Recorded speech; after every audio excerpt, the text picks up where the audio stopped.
supporting members in mainstream common principles on mitigation and adaptation, developing a framework for the operationalization of the Paris Agreement alignment, promoting a mentoring program between institutions, delivering climate toolbox including GHG accounting, climate risk assessment, Paris Agreement alignment, and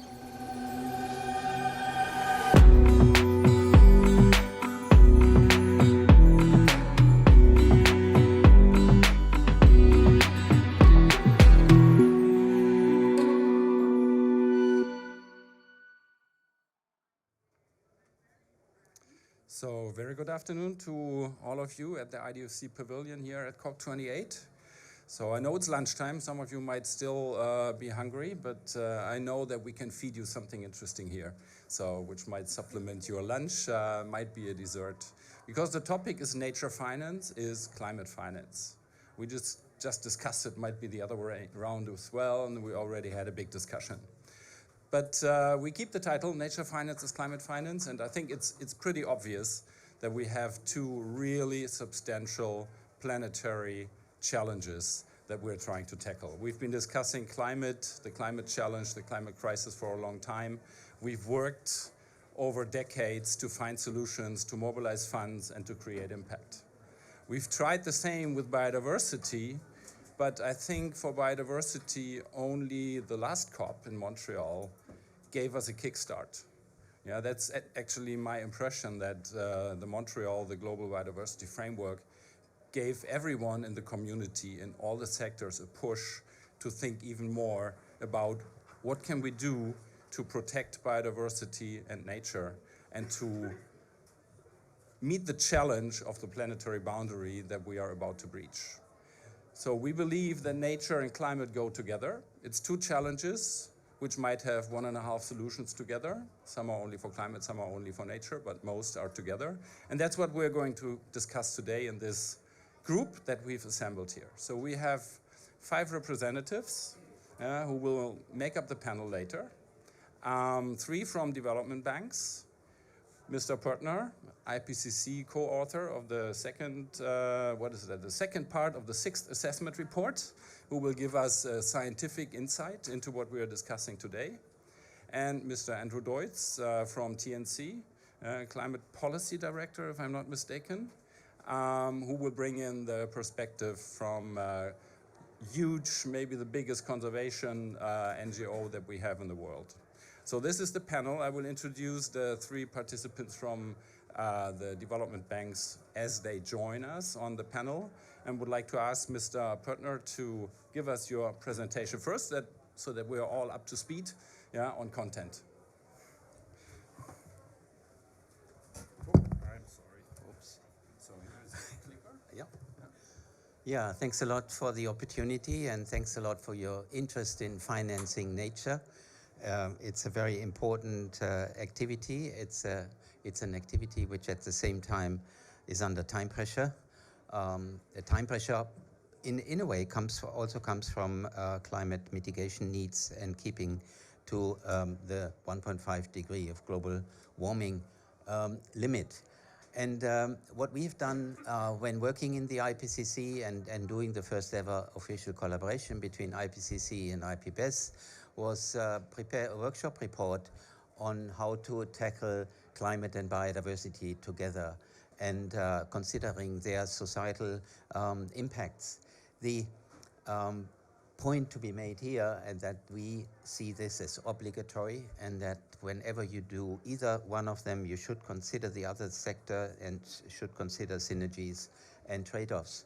And the findings from this workshop report that you see represented in the second line there, the IPBES IPCC report, made it into the later products during the 6th assessment cycle, where we produced 3 special reports, ocean cryosphere, land, and then the 1.5 report. That was the first one of the special reports, and then the main working group reports. And especially in the working group report, we developed a systemic picture, a holistic picture that provides guidelines, and that should be guidelines also for the financial sector in terms of where to invest and where not.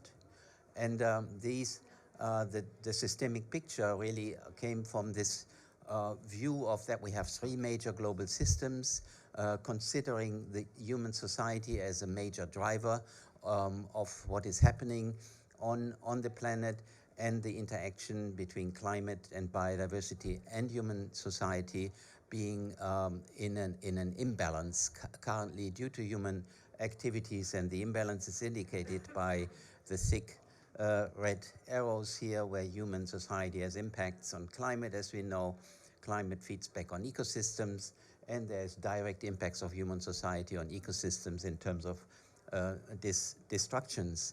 And this considers and this represents the current polycrisis that we have: climate change, biodiversity loss, land degradation, pollution, and so forth. And we need measures that are turning the curve, that are bending the curve and bring us back to sustainability, assuming that we've ever had it.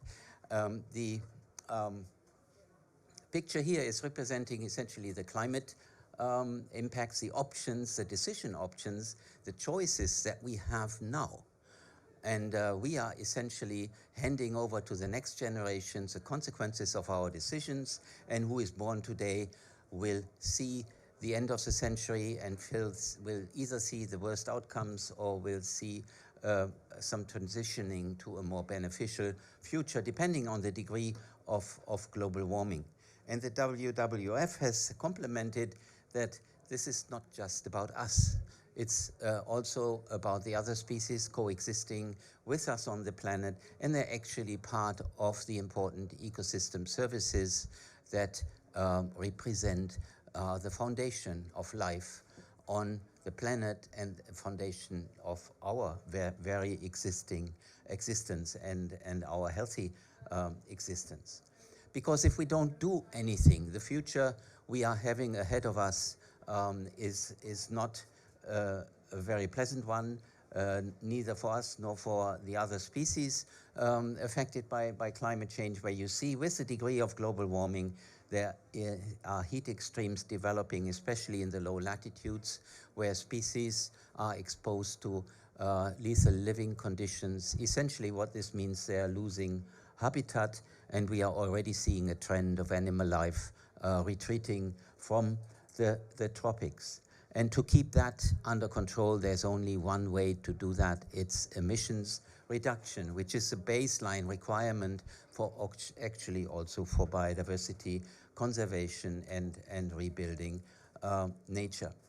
We are just one species in the animal kingdom. I mean, it's a statement of modesty that we all should have in some respects, because the mammalian group, and we are one of those, is also very vulnerable due to heat-humidity combinations challenging our capacity to regulate our body temperature. And you see with these intensifying red colors from left to right into a warm climate future, that the number of days with lethal conditions for us and other mammals is increasing with the degree of global warming. And essentially that also means that human habitat is lost, especially for those humans that are existing outside, that have no technical means of adaptation to undertunnel the challenges associated with climate change. You can imagine what are the sort of the next level consequences in terms of losing human habitat, in terms of migration movements and so forth, and the associated challenges for those countries that have to take up that moving human population, including the loss of wealth and financial resources for those that have to migrate. There's one important aspect here.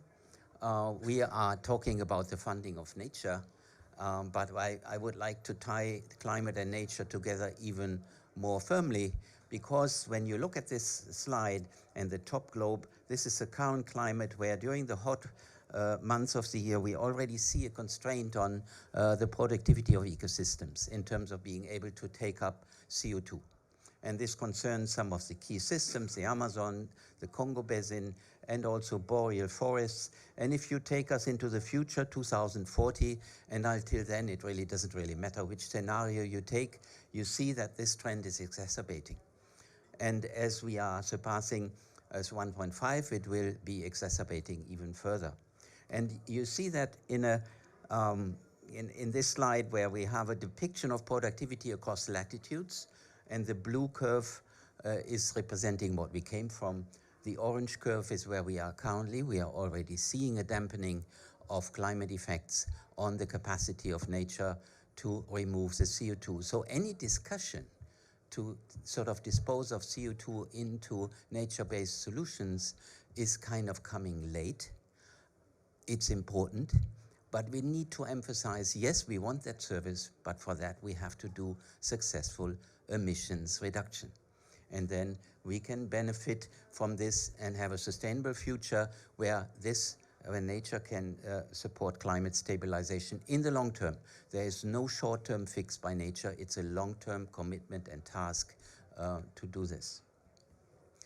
With climate change, all of these services that nature provides are under challenge. It starts with pollination, coastal protection as the coral reefs are going, tourism, recreation, devastation of nature by climate extremes is certainly interfering with that, food sources, health, water filtration, clean air, and climate regulation. These are services that nature provides to us that we take for granted and where we don't really pay for the damage we are doing in terms of the goods and services that we are buying. But there is a perspective. If we are 100% responsible for what we are doing, we can also fix it. We have to develop the will and the engagement and the enthusiasm to do this. And moving to the positive interaction here in this whole system slide between human systems, future climate, and ecosystems, we are emphasizing concepts like planetary health, where what we are doing should support the various health aspects, which means human health, ecosystem health, and then the health of the whole system, planetary health, all together. This would require changes, transformational changes in virtually all systems that are involved here. This in the various human systems, from technology industry to societal structure, ecosystems, climate stabilization. And I know we are more inclined to look at incremental adaptation measures where we do the small steps one after the other, but we should not think in sectors, in silos here. We have to think across in order to really trigger the fast change that we need. And there needs to be governance, there needs to be finance, knowledge and capacity, catalyzing conditions, and technologies that are actually supporting this transformation.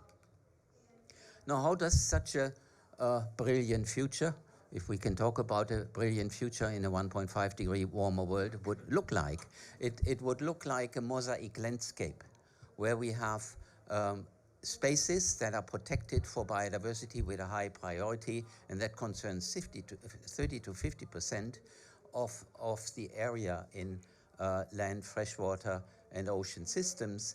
And they are connected, species can migrate, and there are spaces that we share. Human species shares with biodiversity, and other spaces where we have intensive uses, and that goes across all systems. So there's an analogy how we can deal with the different systems and considering the guidelines. This involves transforming cities, including blue and green spaces in cities, and it's in a way beneficial that cities will hold 2/3 of the world's population by mid-century, because they are then not moving about in nature and destroying nature further. But it's really beneficial also to have nature-based and engineering approaches together in cities, establishing green and blue spaces for city climates, even doing urban agriculture, and building social safety nets for disaster management, and moving towards wider benefits, public health improvements, and ecosystem conservation. And already we have a situation that because of the pollution activities in the open landscape, cities are a harbor for some biodiversity, and they are retreats for biodiversity. So there are some guidelines how we could go about, and whenever you finance any projects that want to rebuild nature, I think these guidelines should be in the back of your minds, you know, is it the mosaic spatial planning?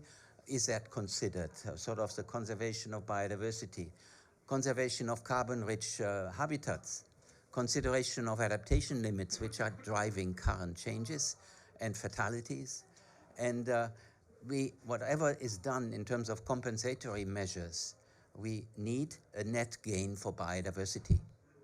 So we cannot just say, oh, we minimize damage and we just move on, because then the curve would not bend.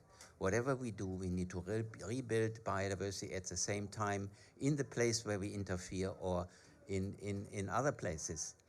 We would have land gain because the human behavior needs to change, human food consumption needs to change, moving away from meat and milk consumption. Considering that we use 80% of our cultured land for the production of animal feed is just outrageous. And we need to free some of this land for biodiversity and for securing human food production based on plant-based food. And certainly the integration of human interests is important all along. We have options listed in the reports. You can consult the reports. We talk about adaptation, mitigation options, how they interact, their feasibility, their effectiveness, the synergies, and to some extent trade-offs. That for some strong financial benefits, as indicated by the blue areas. That analysis was possible, especially on the mitigation side. And there are benefits in terms of reducing the biodiversity damage in the context of reducing climate change. That the concern that many people currently have, that you lose wealth if you go into climate mitigation and transformation, is just not justified, because some findings by McKinsey or World Bank indicate you can have similar or higher economic growth by 2030 in low emission scenarios. So the transformation obviously works, whereas individual sectors have concerns abandoning their business as usual models.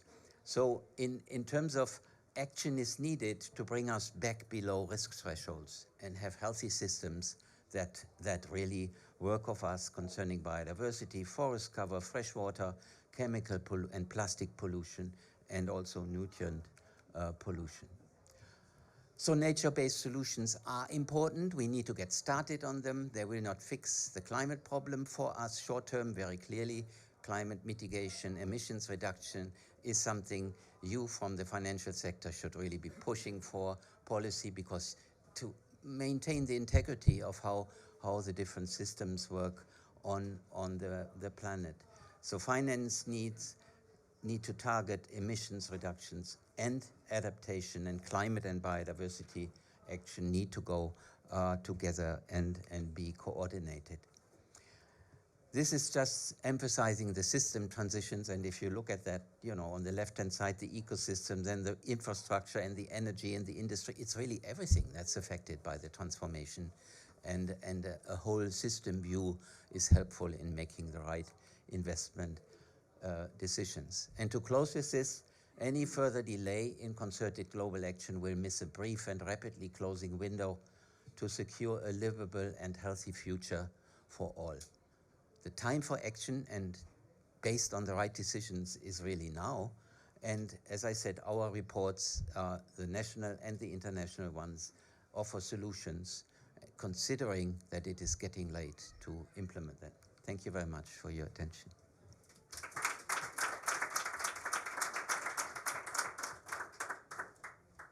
Thank you very much.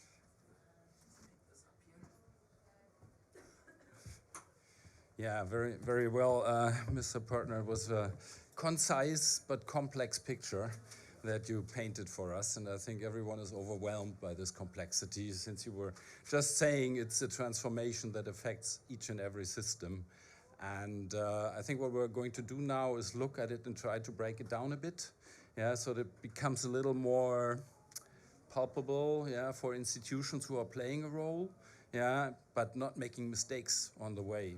And I think that's really the task, because we had a meeting this morning where we, in the end, said, okay, we're in the middle of a search process, yeah, how to do it right.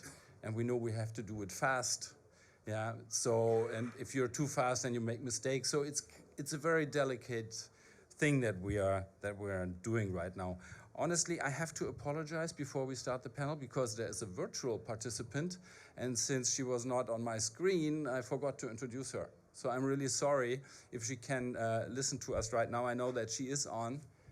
Here you are, very well. So that's she's Leslie Capon from Astanor Ventures, which is a capital investor who has worked out metrics and KPIs to actually cover impacts that are being achieved through their investments.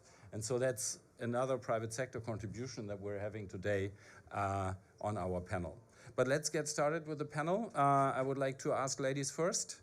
So Alicia Montalvo from CAF, let me read out your title, and I wanted to ask you where it comes from. She is Climate Action and, now listen, Positive Biodiversity Manager at CAF. That's right. That's right. Okay, which is the Latin American Development Bank, which is a member of IDFC. And just tell us, why is it a positive biodiversity manager? What's a negative biodiversity manager doing? Well, this is part of the discussion today, and that's why this is in my title, Positive Biodiversity, to make clear that in the Latin American, the Caribbean Bank, we really believe that positive is always, or should be always, a positive. The 40% of the biodiversity is in Latin American and Caribbean region, so it's clear that we need to work to protect it, to make a good use of it, and to restore it. And what I consider is interesting is that biodiversity is not like a little brother or sister of the climate change, but is instead something that goes beyond. It's very, very interesting to know that in the global biodiversity framework that was adopted in Canada coming last year, one of the most important things is that we need to search for the harmony between with the nature. And I think that climate change, the problem of climate change is that we have broken this harmony. In fact, climate change is a consequence of a misuse of nature, a misuse of the limits of the environment. So I think that now the movie is changing to some extent. I see all these negotiations. I have been in climate change negotiations for many years, many. And I see now an evolution. The point of view is changing, and I think this is good news. Now biodiversity is in the center of the discussion. So congratulations for promoting this discussion.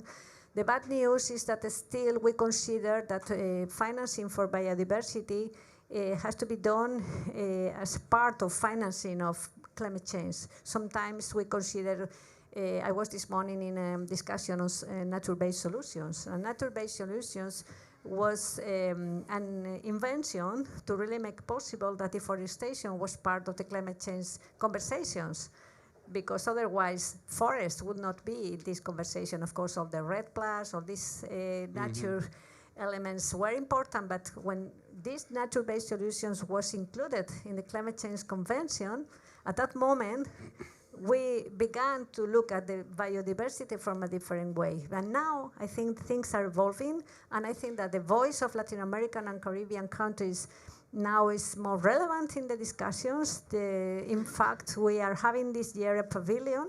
We are very happy to be part of the IDFC, but we thought that could be very important to have our own pavilion to really have this voice very strong. And we are working on the basis that the ecosystems are part of the solution, not only because they contribute to capture CO2 emission or to mitigate the impacts of climate change, but also because they are important by themselves, as has been stressed by the professor.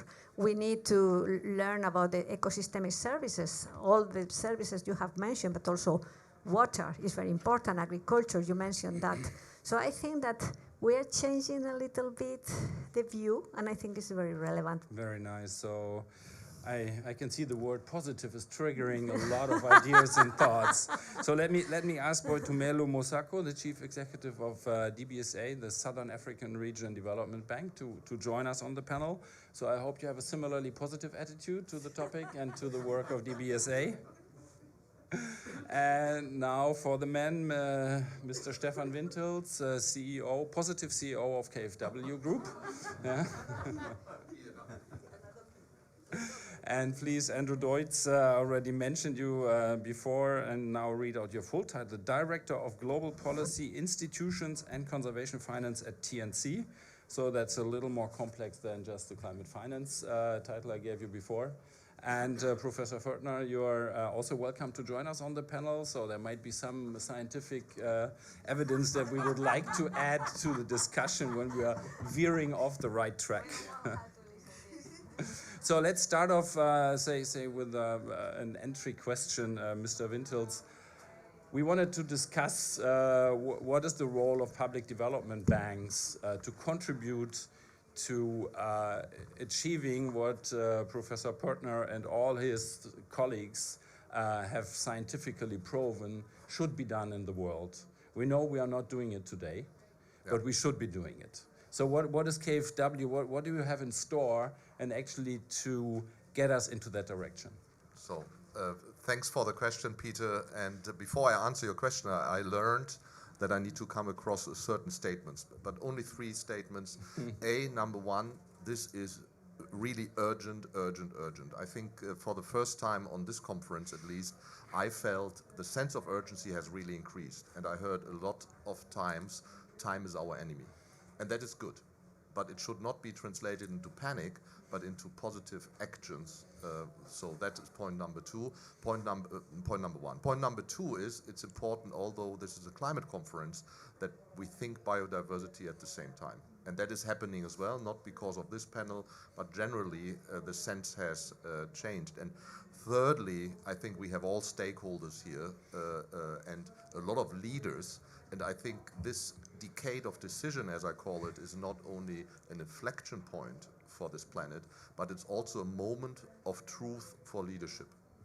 Leaders in the world, whether at the policy level, at the corporate level, and at any level, needs to be taken their responsibility within their responsibility, right? That is very, very important. Everybody has a responsibility. And everybody needs to be reminded that this is a decade of responsibility. Otherwise, we will not move ahead, from my understanding. So the role of development banks and KfW specifically, I would mention another 3 points. That's easy. First and foremost, we need further increase the awareness. When I speak also with other executives, people are currently overwhelmed by the Polish crisis, including the climate crisis, by the complexity, the uncertainty, etc., etc. And now on top, biodiversity as a new term. It's not new, of course, but as a new kid on the block comes on top. So that needs to change. And we ideally need to integrate climate into biodiversity into the second point, create frameworks which are simple, but which gives guidance to executives who takes the decision. Mm-hmm. It's not scientific people who take the daily decisions. It's often not policymakers who take the decision. It's people who run business. So they need the framework, and I think KfW and others can assist, and we shouldn't wait for regulations. And thirdly, we need a lot of money. We need massive investments into climate and biodiversity. And that is the big unknown at the moment, because everybody is speaking about mobilizing private capital. It's already a challenge on climate, although it's a very simple KPI in terms of CO2. But on biodiversity, to mobilize private funds, I have to say personally, I still struggle to do it in a scale needed in this decade. There are a lot of small and encouraging projects from our understanding we can discuss, but it highly depends on public money and philanthropic money, and often the ratio is 7-to-1 and not 1-to-7, which should be the ratio which we target. So these are the 3 points: awareness, framework, mobilizing funds and capital. And Ken, just as a follow-up question, what are the first steps that KfW has been taking to work on these three topics? The easy answer is that is the commercial. We are the largest biodiversity financier in the world, 3.7 billion, and that's very positive. But of course, compared to the challenge, it's a relatively small amount. But we have a good starting point. We have credibility. We have made investments, a lot of public money. The next answer then is we are not there where we need to be. And at the board, we decided in the summer to do what we have done on climate with a very scientific approach to translate our behavior into sector guidelines, to try to do the same on biodiversity. Because we need this framework. We need to assess decisions against targets or KPIs, whatever, and that we call biodiversity roadmap. Hopefully we have some results by the mid of next year. And that's a major investment on our side because the complexity is so high, and translate this into a bank's balance sheet is not simple. But these are the two major points, I would say. Yeah, thank you very much. So before I ask DBSA to come up with the South African perspective, I wondered whether Leslie can contribute a bit to this question of making things feasible or being ready to take decisions that at least do no harm and at best do a lot of good. So maybe you can tell us a little bit, how are you doing it at your company? I mentioned the KPIs that you've been working on. How does it work for you? Yeah, no, a great question, and I think it's essential. Astano, we an impact VC fund focused on the agri-food sector, and so the reason why, in fact, I joined Astano 5 years ago was to say, okay, how are we going to tell our investors that we've done a good job, that we've been positively impacting the agri-food sector? And so that's really where we focused our attention over the last 5 years on developing those KPIs that allow us to understand what is the positive impact, net positive impact, that all portfolio companies are going to have on the people on the planet. So the way that we look at it, we have 5 core KPI. The first one is about the reduction of greenhouse gas emissions. The second one is about the reduction of freshwater use. The third one is the positive impact on biodiversity, and I can tell you more about how we measure that. Cool. That's all 3 planet KPI. And then we have 2 people KPI, because the agri sector is not only about the planet, but it's also about its people. So we have 2 people KPI being social and health. So again, going back to biodiversity, that's definitely a bit more complex than freshwater or than greenhouse gas emissions nowadays, but it's becoming easier and easier.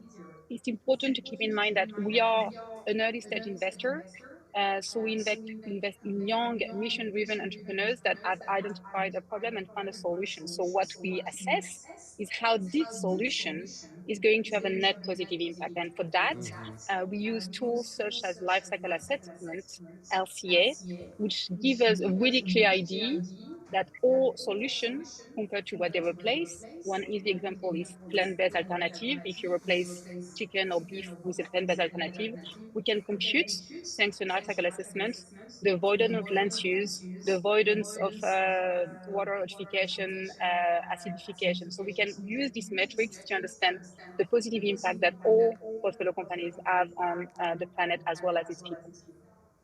Can you give us an idea of the size of your operation? Sure, yeah, definitely. So we are, so maybe a little bit about Astana for sure. We are based in Europe, but we also in the US. We closed our second fund, a 364 million fund, in which, in fact, both our funds, we have the pleasure to count KfW as an investor. And KfW is not the only one. We have the pleasure to have EIF, the European Investment Fund, but also VPI. We manage today 800 million. So we're a significant actor in the space of the agri-food sector. And we have invested in 45 companies along the value chain. So what we tend to say is that we invest from the soil to the gut. So it's in a way one step further than farm to fork. So we start with healthy soil and we finish with healthy people.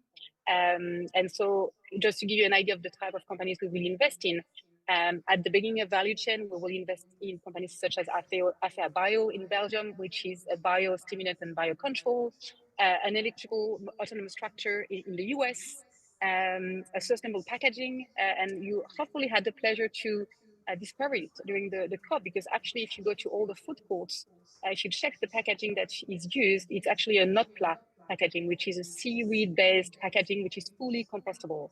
But it also will be companies such as plant-based alternative, or companies that will support healthy diet for the consumers. Thank you very much. So I think it's always good to have positive examples, yeah, because then you learn from them, you might replicate, or you just build them into something new, yeah, that hasn't happened before. So can I ask you, Boitumelo, to tell us a little bit what's happening at DBSA in this space? I know DBSA is really a significant bank in Southern Africa. You are running many big programs, and you are one of the most important members of the IDFC club. So what's happening at your institution regarding climate change and nature finance? Thank you for the question. You know, the angle where I'm sitting, I'm looking at that number over there, and it says $18 billion in biodiversity finance in 2022. And I think as we sit here today, that's a powerful message around what development finance institutions, you know, are doing in this space. And I think we need to applaud the IDFC members for the work that they're doing. And I do agree more has to be done. From a DBSA perspective, we are of the view that ecological infrastructure is just as important as engineering, as institutional, and because we are involved in network industries, and by that I mean we are in transport, we are in energy, we are in water, we are in digital infrastructure as well, education and health. What we have firstly acknowledged is the importance of biodiversity in our decision making, in our investment decision making, because nature connects all of us and everything is connected to nature. So if we do not embed biodiversity in our decision making, we stand the risk of unintended consequences from the decisions that we are making today. And that is the first thing. The second thing was then to then say we acknowledge. Second thing is then to say, in acknowledgement, we then have to create an enabling environment. What does that mean? We then, developed our own biodiversity strategy as an institution based on TFD principles to then say this is how we are then gonna go about it. On the execution, then there's the execution, and then there's the monitoring and evaluation side of it. So I will then, touch on what we have done in this space. Firstly, we have leveraged partnerships, and I think partnerships are a key thing in this. We have provided direct investment together with our South African National Biodiversity Institute, where we have, provided finance, partnering with GCF into ecological infrastructure in two of our provinces in South Africa. In addition to that, we have also adopted, not just because we believe, like our dear scientist said, there's multiple pathways and we need to follow a parallel approach to solutioning. So there's a project by project basis that we follow, which is what I've mentioned on the Sunbee side. The second thing that we have done in this space is to then follow a programmatic approach. A programmatic approach enables speed, enables scale, and most importantly, a programmatic approach creates a platform for private sector participation. We have partnered with the GCF around water reuse, where we have secured to the tune of $235 million US. But what is interesting about that is that there's an element that goes to project preparation, and there's an element that goes to implementation as well. Because just as much as we talk about mobilizing private sector funding, we also have to create development capacity around that. There is the opportunity that I'd like to share, that is there with the Jeff's Global Biodiversity Framework Fund. So that has been created by Jeff as well. And we are looking to also, leverage this facility as well to provide concessional funding, and then, partner with the public sector and the private sector in our area. Another opportunity that is there is that our mandate has also been extended beyond South Africa, our GCF mandate, geographical mandate. So we have an opportunity now to even extend these programs beyond South Africa. Thank you. What just crossed my mind is when we talk about banks, so one of the core competencies of banks is to manage risk. Yeah, so you need to know your risk. Yeah, so that's one thing. And you mentioned TNFD, yeah, as an initiative, which I guess is known here in the audience as well. If not, please ask a question. Which should bring risks that are nature-related into the banking operations. So that's one thing. And you said you are working with that, yeah. No. And I know KfW is working with that. So it's the same track. But then we also talk about impact. So we want to manage a bank according to risk, but we also want to manage according to impact. Yeah. So how do we do this? Is there any thinking on this? I don't know, Alicia, have you thought about this? Yeah, because then you have two drivers. Yeah. How do you manage that? No, thank you very much, and I think that the comments made by Peter and by her are really the ideas I wanted to stress, because we know how important is biodiversity, as I mentioned at the beginning, but it's very difficult really to land these questions when you need to talk with countries and to identify projects. I was thinking that one key question has to do with science and data. Something that happened with climate change is that when science was really very clear and conclusive, decisions were easier. But now, perhaps with the biodiversity, we are still at the beginning of this way. I think that we need to work in science and data. You have been talking of impact, and we don't have enough data right now. And I think this is something that we need to work further with and to make a good use of digital instruments for that. I think that now we have the opportunity, for instance, to gather information, the geolocalization, artificial intelligence. We have tools that could be very useful for identifying the impact and gaps in biodiversity, and I think that we need to really translate these science challenges in real data.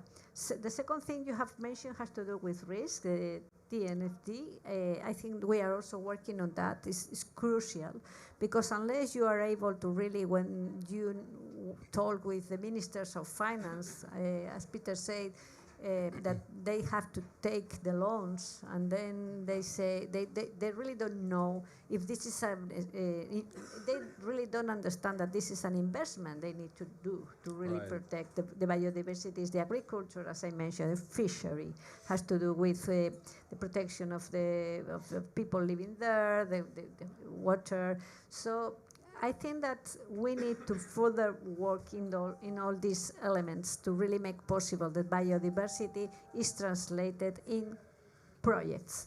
And this is a problem we are having right now, because this is not included in the operation, the biodiversity loss risk, and also the information. And sometimes there is a mixture between biodiversity adaptation. So it's really very difficult to find the key performance indicators we need to really prove that we're moving in the right way.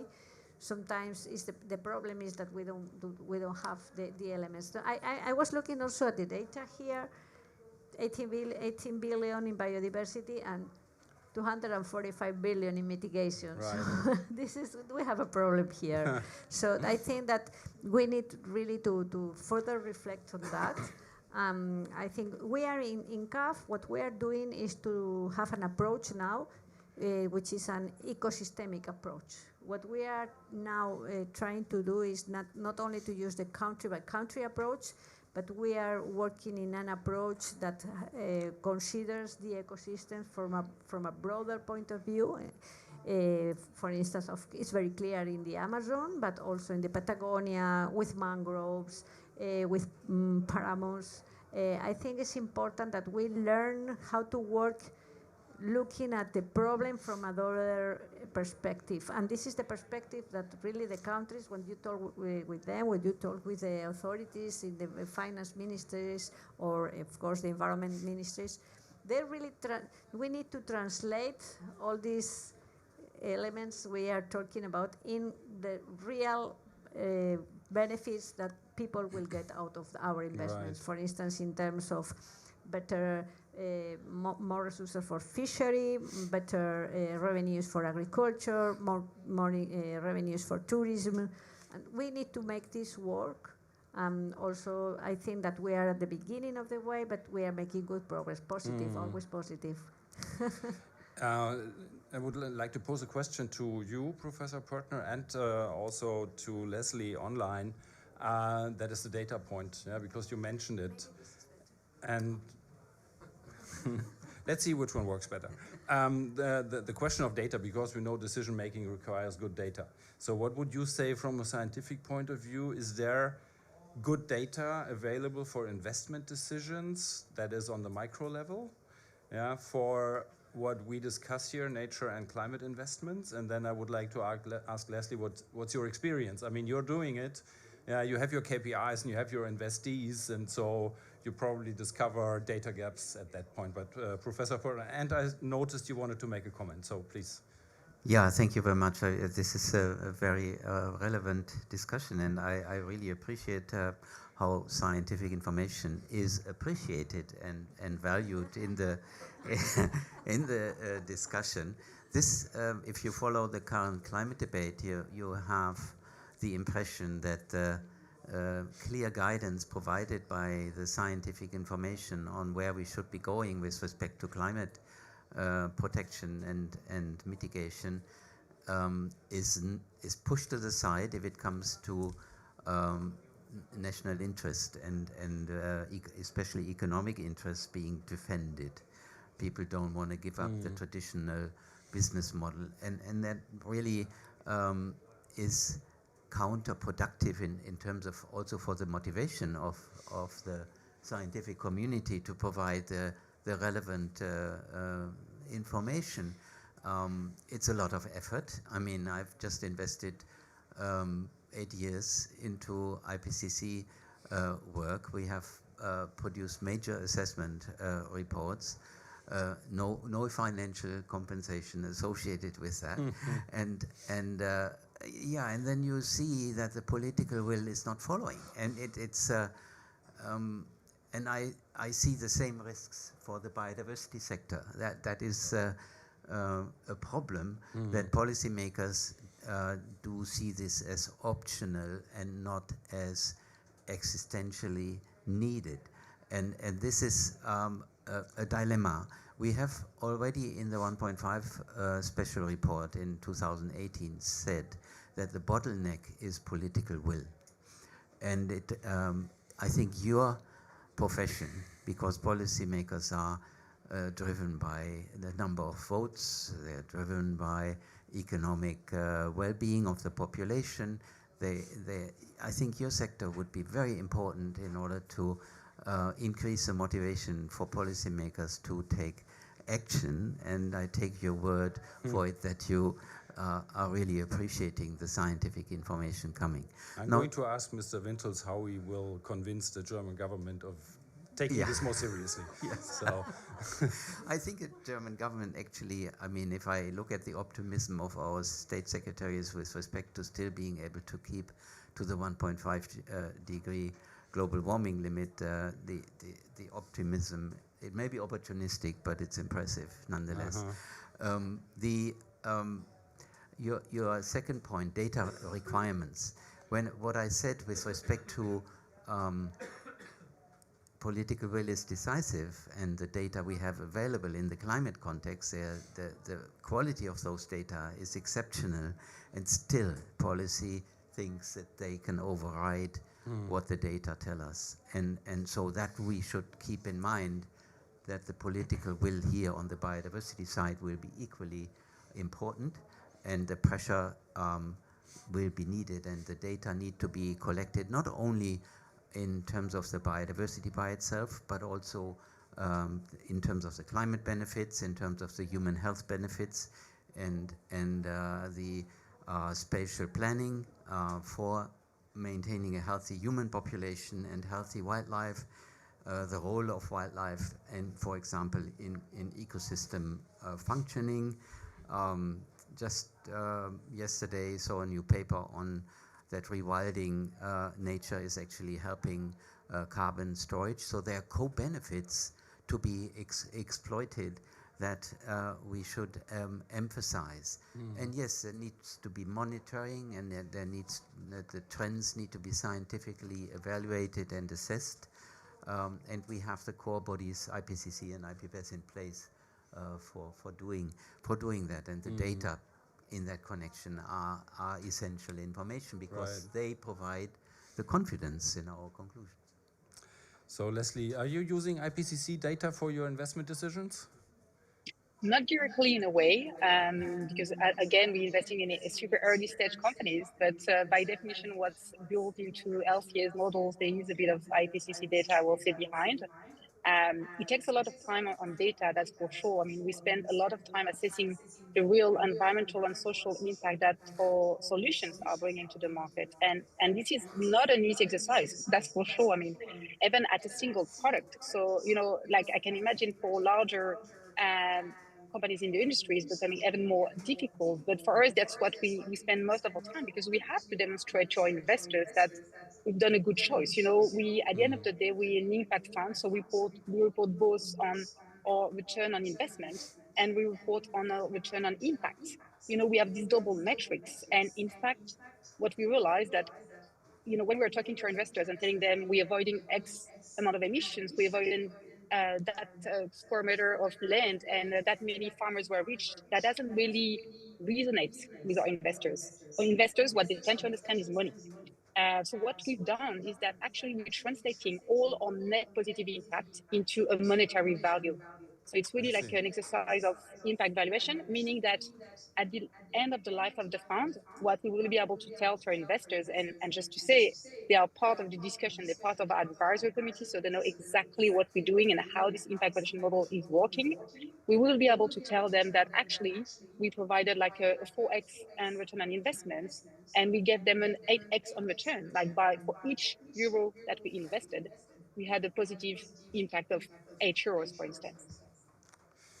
Very nice, very interesting. So the valuation of impacts is another step, yeah, and another challenge. So Andrew, I didn't forget you.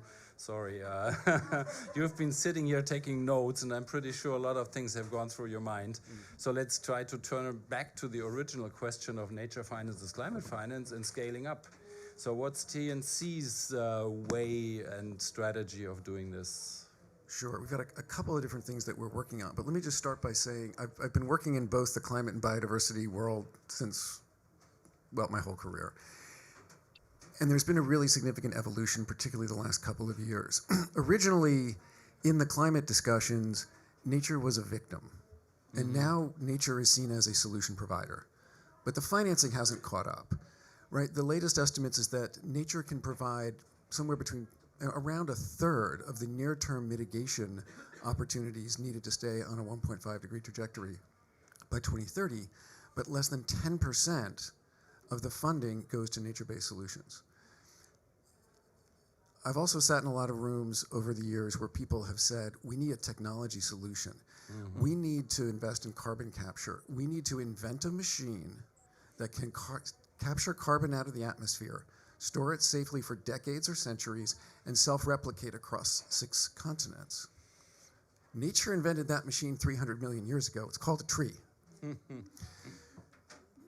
So we've developed the systems on RED, trying to figure out how to stop deforestation. We're doing a lot on, we collectively, I don't mean just the Nature Conservancy, the climate and biodiversity worlds. The climate world has finally kind of woken up to the investability and the necessity of investing in nature. At the Nature Conservancy, we've got a couple of things that we're doing in particular. And I'll say, we did a study a couple of years ago on the financing needs for biodiversity, which put the need at somewhere around $700 billion a year.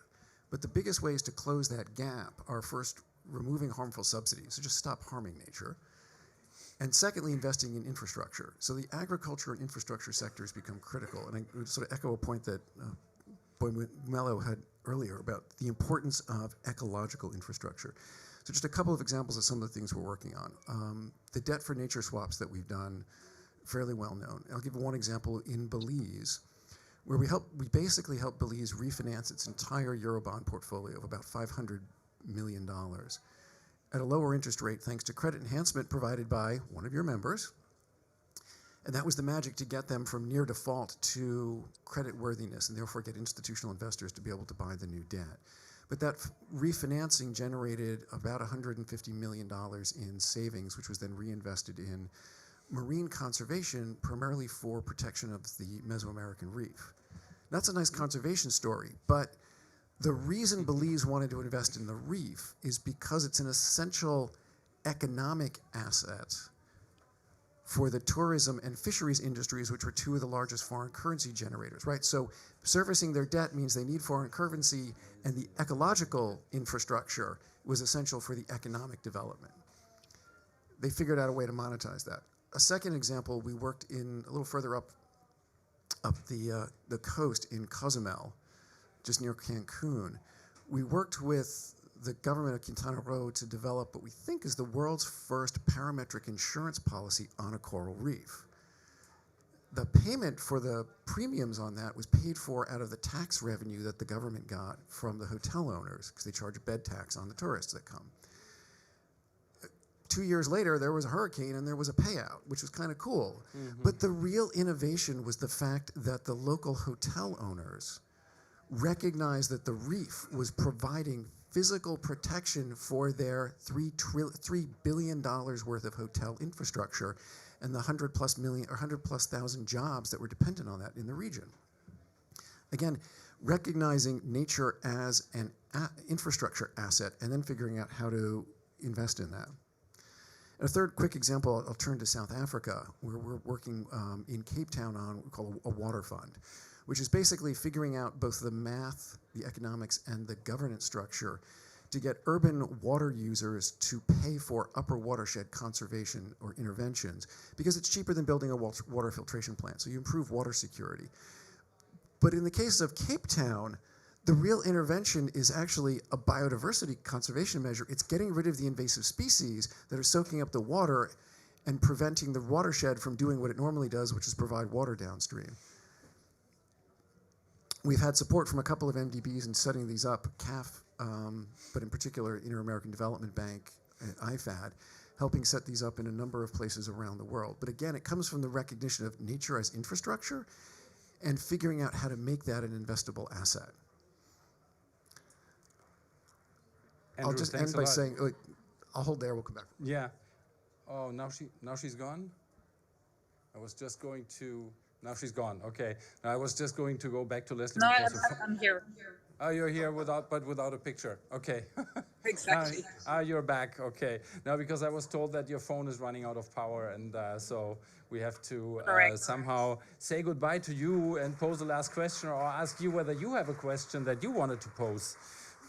No, I can stay. I mean, in fact, my computer ran out of battery, but hopefully I have my phone for the next 25 minutes. So I'm happy to stay if you're happy to keep me for a bit longer. Okay, fine. Then, yeah, of course, we will. We're really enthusiastic. So just, Andrew, just as a follow-up, since, I mean, it's great to hear these examples. Yeah, and it also sounds like, okay, there's always a learning happening. Yeah, on the way you're trying something and then you discover there's an additional benefit or another way of doing it. Since we were starting off the discussion with the question of do we do enough and it's enough money and what's the role of the Public Development Bank. So what do you expect from Stefan Wintels and his bank to do better so that what you are already doing successfully becomes bigger? So two things. One is, we've done a couple of these debt swaps. Our other partners have done more, but there's huge opportunity. We did the math that we think that there's about somewhere between $650 and $800 billion worth of emerging market debt that is addressable through this model.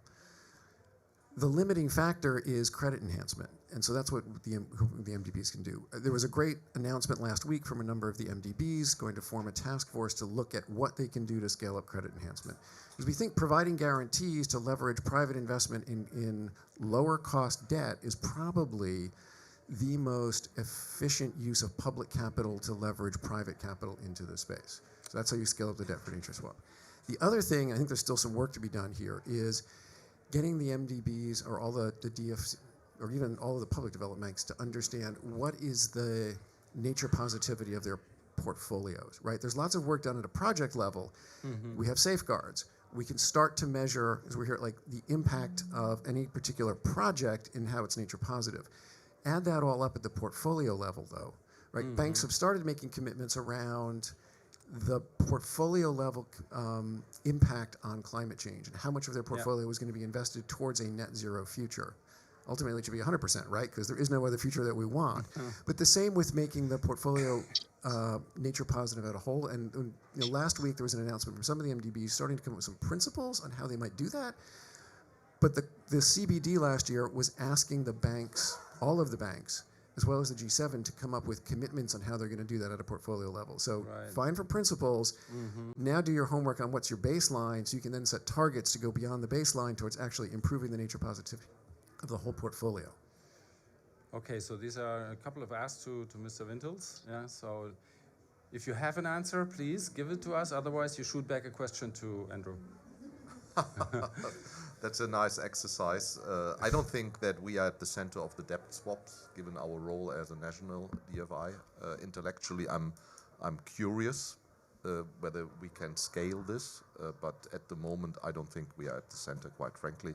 The second point or request we are addressing by our biodiversity roadmap, which we hope to finalize by mid next year. And clearly, the idea is that we create assess the positive impact, that we are assessing the negative impact, and that we have an advanced disclosure as a starting point, and do not wait for regulation. So there's a huge commitment by the board to move into that direction, and therefore it's positive. My question to whomever, if that is now the role play, is if I understand your examples, Andrew, it's in my simple words, nothing else than you internalize the negative effects of the behavior, which easily could have been done with CO2 pricing, et cetera, on a project level or on a regional level. How do you scale this with a speed that we have a material progress? Because currently all these great initiatives are regional, are local, and hardly to find private capital. If the hotel owners are willing to charge their clients $1 more for a night and then pay it for the reservation, great example, and that's how it should be. But how can we move to the next level? Or do you think it will remain project by project based? So my short answer is I'm not sure the private market's going to get there on its own, because ultimately what we're looking for is investment in a public asset or a public good or the services that are provided. So I have put much more faith in regulated requirements or regulated markets. So disclosure, but in effect make it mandatory, right? So that a requirement that companies have to assess and disclose their risks on nature, but understand the impacts that they have and set positivity targets that they have to improve the nature positivity of their outcomes over time. And I don't think we get there in a voluntary world. I don't think biodiversity credits or certificates is going to get us there. The voluntary carbon market's not going to get us there. A price on carbon would get us there. And as I say, the analogy in the biodiversity world of being because the problem with biodiversity is, everyone knows, right? There is no simple metric. You have CO2 that is fungible geographically. Biodiversity isn't. It's sort of site-specific and sector-specific. But some kind of requirements for mandatory disclosure and reduction of negative impacts and improvement of positive impacts at the corporate level, at least for large companies, was called for in the Global Biodiversity Framework. The Business for Nature coalition of companies is trying to figure out how we do this and get companies to set targets to do that over time. But voluntary is not going to get us there. So I saw. If I may add one thing. Sorry, Leslie. Yeah. Sorry, just to add one thing, maybe there's this amazing organization called the Finance for Biodiversity Pledge and Foundation, to which we are part of. It's more than 135 members.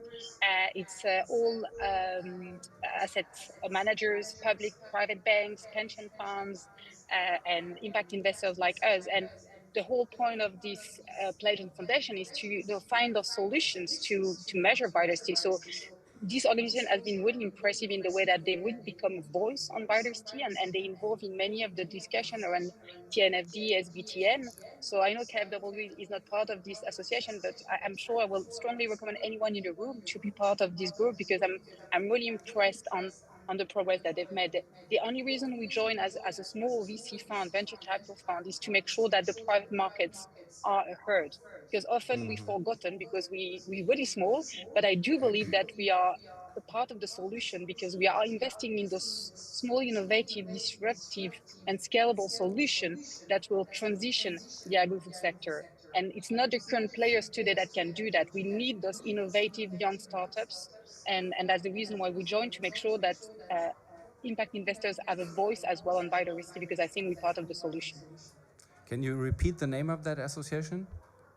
It's Finance for Biodiversity. There's the pledge, which you can be a signatory, and there's the foundation, and the foundation help these signatories to the forefront of biodiversity. All right, thank you very much. So you were motivated to comment on what has been discussed. I could see that.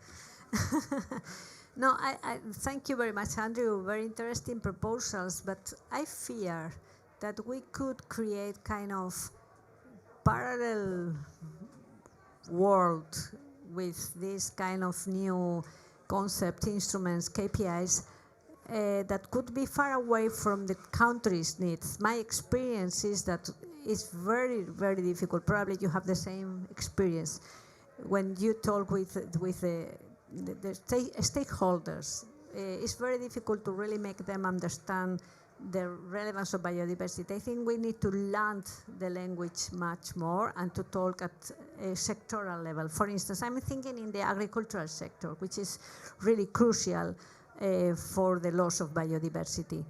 And we have been talking of fossil fuel subsidies, and we need also to talk about agricultural subsidies that are against the biodiversity.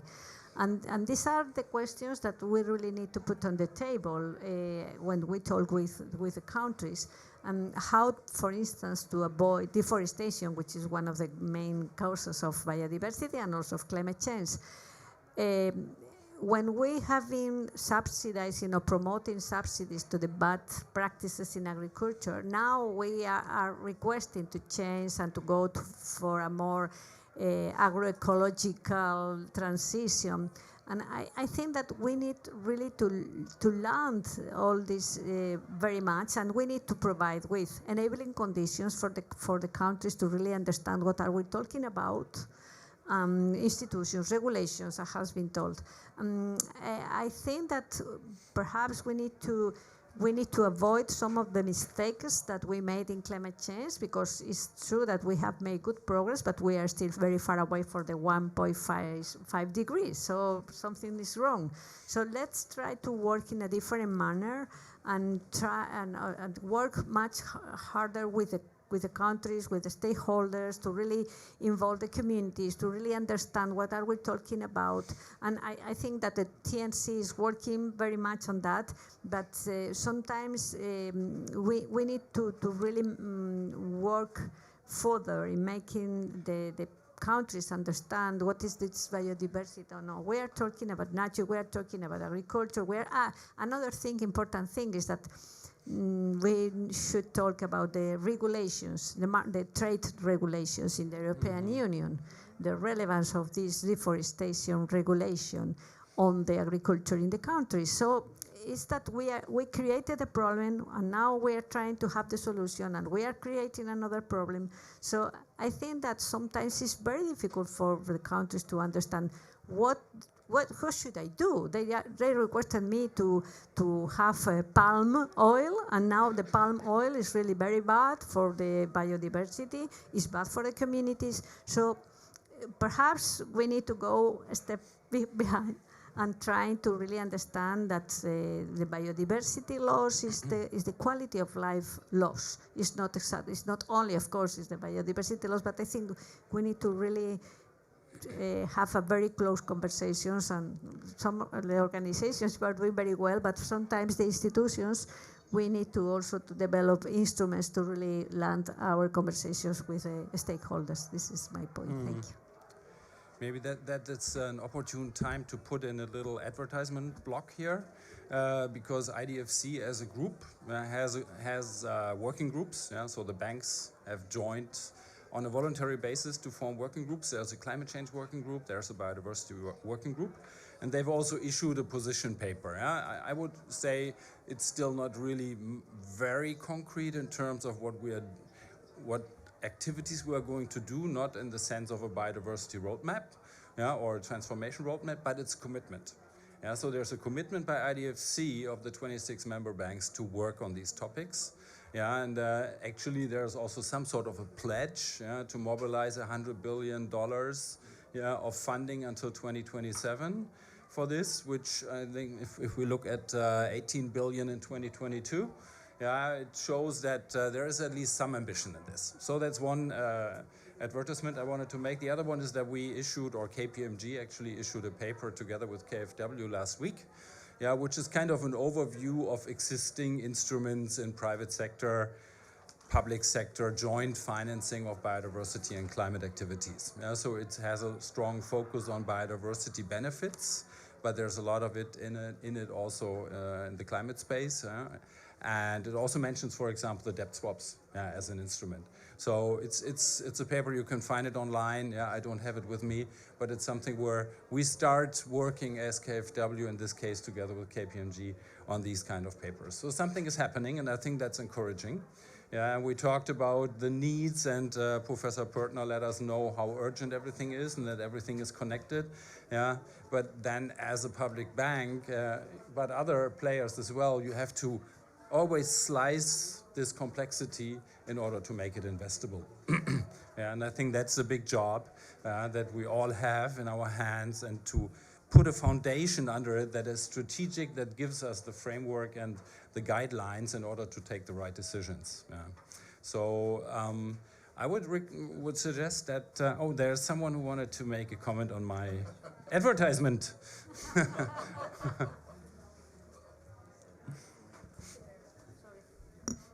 Yeah, thank you very much. I have a question. I mean, Sure. I heard about investments into coral reefs and into coastal protection, and that is very important and very useful, no question about it. But these systems are at risk under climate change, and the projection is that even in a 1.5 degree warmer world, we are going to lose 70 to 90% of the world's warm water coral reefs. So just to take this as an example, you could, when you think about restoring ecosystems, you may not be able to restore them in the places where they were. They may be at risk. How do you do the risk assessment? And how does this influence, and how do you make sure that you do the right financial decisions in terms of outcome of the project? Is there a mechanism in place? Is there sort of a methodology book that you have available that you consult under Would be those? nice. Yeah. And what we do, if I can use the analogy, that for climate risk assessment, KfW uses Munich Re database. Yeah, and then they have all these scenarios for 20, 50 years under different RCPs, and so we can select from that because somebody else has the data, yeah, and helps us identifying location-specific risk for our investments. We don't have that for biodiversity. So if you have it somewhere, or Andrew, you're working on this, let us know. I think that's really crucial. Yeah, it's a territorial topic, like in climate risk. Yeah, and it's something with scenarios for the future. So we have to think about, okay, timelines. Yeah, so for our investments in financial cooperation, we usually work with 20 years. Yeah, because we say the asset we create will deliver for 20 years. Yeah, so that's our timeline. I don't know whether that's appropriate for biodiversity and ecosystems. Yeah, but we don't have the data. So I don't know. Is anyone here on the panel who has an idea on this? Andrew? Okay, so biodiversity metrics is a little beyond my area of expertise, but no, this is a very much the state-of-the-art conversation, particularly coming out of the Global Biodiversity Framework and with the development of the TNFD, the Task Force on Nature-Related Financial Disclosure, and the Science-Based Targets Network, right, of trying to come up with, if we're expecting companies to disclose, what are they disclosing on? How are they measuring that? How are they measuring impact? And again, the challenge is with biodiversity, there's not one metric the way there is with carbon.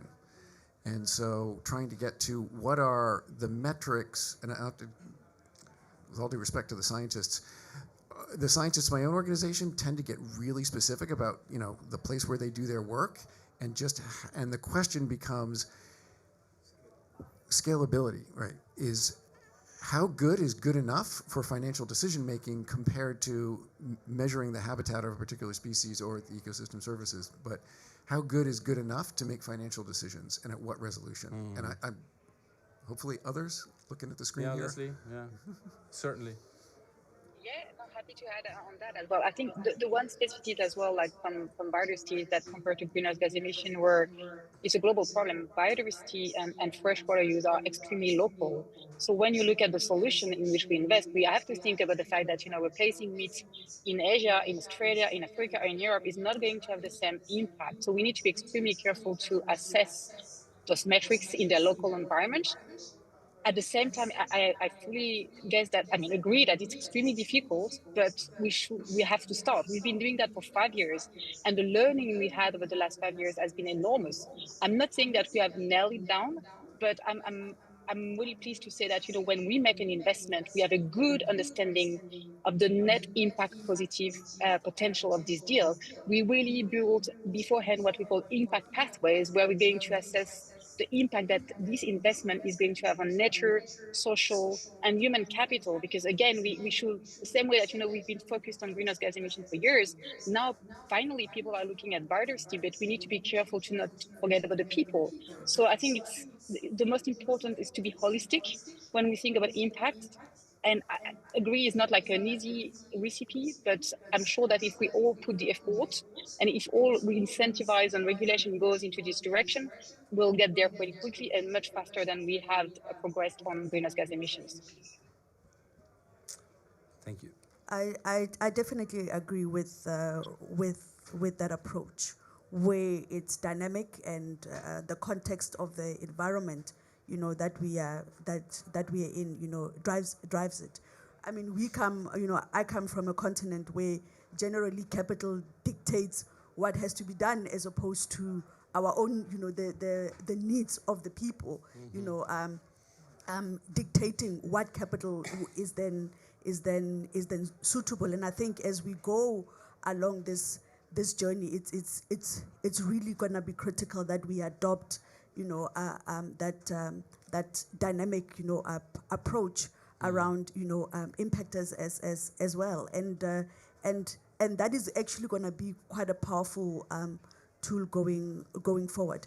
But the one point that I don't want us to miss, which he then touched on, is cities at the center of nature finance, and that is something that within the African context, we know that by 2050, 1.5 billion people are going to be living in African cities, and that's why it's going to be important, as a development finance institution that mainly finances, the number one priority is funding for cities. It's going to be critical how we actually structure funding and embed the biodiversity element. We have done that in a recent transaction that we did with one of our cities in South Africa around, securing the aqueducts to then say a portion of that, like 5% of the funding actually has to go towards protecting biodiversity element, and then instead of getting a financial return, it's we then get a development return. And I think return matrices, especially on the private sector side, also need to be re-looked at, for us to really achieve net zero by 2050. Thanks. Very well. So I was before trying to close this on a positive note, so I can try it again. I feel it's a very, I really like this. It was a really rich exchange with many perspectives and ideas and good examples, private sector, conservation, public development banks, and science. I think we also discovered that we have a lot of nuts to crack, and that pretty quickly. And we don't have all the solutions at hand right now, but we have bits and pieces with which we can work. And so just as a closing, I was wondering whether we all meet again at COP16, biodiversity, and have a similar discussion there, then based on the biodiversity convention, and not as here on the climate change convention. Will the discussion be different, or are we ready that we have the same discussion at a different location? What do you think? Will be different? Okay. Why? So what you say is we've made progress until then, and then we have a different discussion. Yes, no, definitely. That's the positive note I wanted to hear. That's great. So I think good hand for our panel, for the rich discussion. Thank you very much to all of you and the people online who attended. And I really enjoyed this. Have a good afternoon.